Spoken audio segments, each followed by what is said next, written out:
E aí, galera, sejam muito bem-vindos ao bate-papo de hoje. Estamos aqui com a Samantha, eu, Rose Moura. Nós vamos conversar um pouquinho sobre o Reino de Mali. Então, a gente vai embarcar numa viagem pelo tempo, pelo deserto do Saara, para conhecer um dos impérios mais incríveis da história, o Reino de Mali, lá na África Ocidental. Já ouviu falar de Mansa Musa, o cara considerado o mais rico de todos os tempos? Ou de Timbuktu, a cidade que era tipo Harvard da Idade Média. Então fica com a gente porque o papo de hoje tá puro ouro, literalmente, né, Samantha? É isso mesmo. A gente vai mostrar como o Mali não era só riqueza, mas também cultura, ciência, batalhas épicas e um legado que ainda influencia o mundo. Bora descobrir como esse império virou uma referência em comércio, educação e arquitetura? Então, gente, vamos começar um pouquinho sobre o contexto histórico, né? Então, para começar, vamos voltar lá no século XIII, onde o Mali surgiu depois da queda do Império de Gana, que já era famoso pelo ouro. Mas quem realmente colocou o Mali no mapa foi Sundiata Keita, conhecido como o Rei Leão da África. Imagina só, o cara nasceu com uma deficiência que impedia de andar. Foi desacreditado por todo mundo, mas deu a volta por cima, virou guerreiro e fundou um dos maiores impérios africanos. Sundiata Keita é tipo um herói de filme. Ele uniu vários povos, venceu o temido Sumaragu Kanté na Batalha de Quirina em 1235 e criou as bases do Império do Mali. Além de guerreiro, ele era estrategista, respeitou as tradições dos povos conquistados, criou uma administração flexível e até uma espécie de constituição oral, a Carta de Kungiru-Fuga, que falava de direitos, justiça e até a proteção da natureza. E não para por aí. Sundiata também incentivou a agricultura, o comércio e a convivência entre as diferentes etnias. Ele não obrigou ninguém a seguir uma religião só. Então o Mali já nasceu diverso e aberto a novidades. O cara era um visionário. Verdade. E no auge do Império do Mali era gigante. Ocupava áreas que hoje são Mali, Guiné, Senegal, Gâmbia, Burkina Faso e mais um monte de países. Para ter ideia, era maior que a França. A capital era Niane, às margens do rio Níger, um lugar estratégico para agricultura e comércio. Então, Samantha, o governo era comandado pelo Mansa, que é tipo o rei dos reis. Mas não era só ele que mandava, não. Tinha um conselho de anciãos, com militares, líderes religiosos e civis que ajudavam nas decisões. O império era dividido em províncias, cada um com seu chefe local. Mas todo mundo respondia ao Mansa. E claro, quem era conquistado pagava imposto. Nada é de graça, né, Samantha? Não é mesmo? E o exército, Rose, era poderoso, com uma cavalaria de respeito, arqueiros e guerreiros bem treinados. Isso garantia a segurança das rotas comerciais e mantinha a galera na linha. O Mali era tipo uma potência da África Ocidental, ninguém queria mexer com eles. Agora segura essa. Chegou a hora de falar de Mansa Musa, o cara que virou lenda. Ele governou de 1312 a 1337 e levou o Mali ao topo. Musa ficou famoso por uma viagem épica, a peregrinação a Meca em 1324. Ele levou uma caravana com milhares de pessoas, camelos carregados de ouro e distribuiu tanta grana pelo caminho que causou inflação no Egito. Sério, o preço do ouro despencou e demorou anos para se recuperar. Imagina o impacto. O mundo islâmico e até a Europa ficaram sabendo da existência do Mali por causa dessa viagem. Mussa não era só ostentação, não. Ele investiu pesado em educação, construiu mesquitas, escolas e trouxe arquitetos e estudiosos de fora para transformar Timbuktu num centro de conhecimento. O cara tipo influência medieval, só que com muito mais dinheiro e muito mais poder. E dizem que, ajustando para hoje, a fortuna dele seria maior que de qualquer bilionário atual. Mas o mais legal é que ele usou essa riqueza para desenvolver o império, apoiar a cultura e a ciência. Musa é lembrado até hoje como símbolo de liderança e generosidade. E por falar em cultura, não tem como não citar Timbuktu. Essa cidade era tipo a cidade dos sonhos para quem curtia estudar. Lá tinha a Universidade de Sankoré, que recebia estudantes do mundo todo, e bibliotecas com centenas de milhares de manuscritos sobre matemática, astronomia, medicina, filosofia e religião. Timbuktu era o ponto de encontro de comerciantes, sábios e artistas. O comércio de livros era tão importante que em certos momentos valia mais que o ouro. As mesquitas de Djinguereber, Sancoré e Sidi Iaia são até hoje símbolos da arquitetura em adobe e foram declaradas Patrimônio da Humanidade pela Unesco. E olha que massa, Rose. Muitos desses manuscritos sobreviveram até hoje, mesmo com guerras e tentativas de destruição.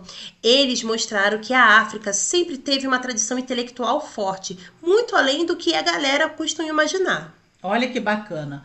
Agora, bora falar um pouco de grana? O Mali era tipo o hub do comércio da África Ocidental. Eles controlavam as rotas transsaarianas, aquelas que cruzavam o deserto do Saara, com caravanas de camelos. O ouro vinha do sul, o sal do norte, e tudo se encontrava nas cidades do império. O ouro era um produto mais valioso, mas o sal também era o ouro branco, porque ele era essencial para conservar os alimentos e para a saúde. Além disso, rolava comércio de cobre, marfim, noz de cola, tecidos, cavalos e até de escravos. O Mali ganhava dinheiro cobrando impostos sobre tudo que passava por lá.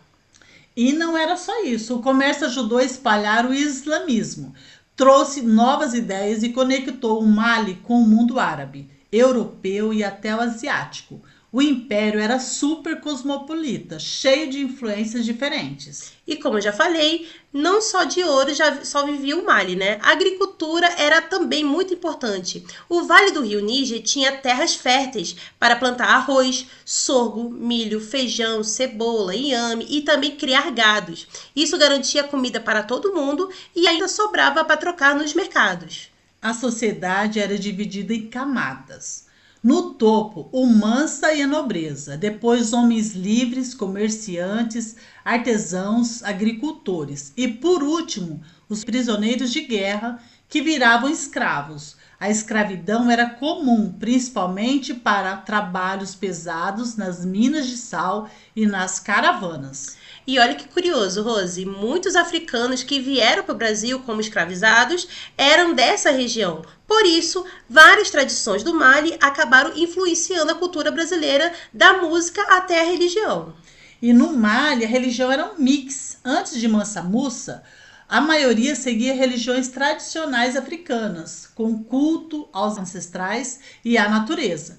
Mas com o tempo, o islamismo foi ganhando espaço, principalmente entre a elite e os comerciantes. E mesmo assim, rolava uma convivência de boa entre as crenças. O islamismo trouxe a escrita árabe, ajudou no comércio e na educação, mas as tradições locais continuaram fortes, principalmente nas festas, músicas e rituais. Os griots, por exemplo, eram os contadores de história, tipo os rappers da época, que mantinham viva a memória do povo.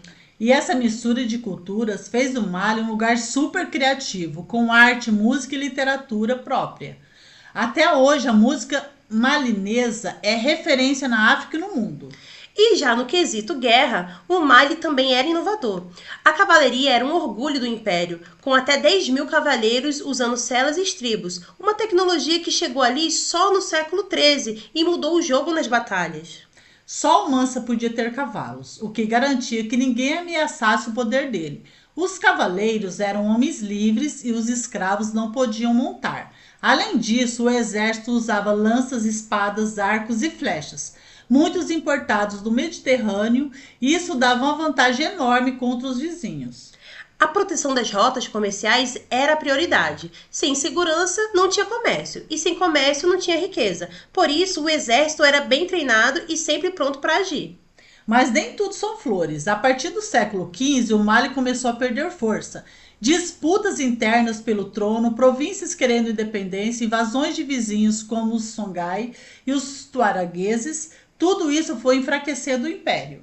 Além disso, novas rotas comerciais marítimas foram criadas pelos portugueses. Desviaram o comércio do Saara. O Mali perdeu o controle das minas de ouro e das cidades importantes como Timbuktu e Djenné. No fim, o império foi engolido pelos vizinhos, como Songhai, e deixou o poder da região.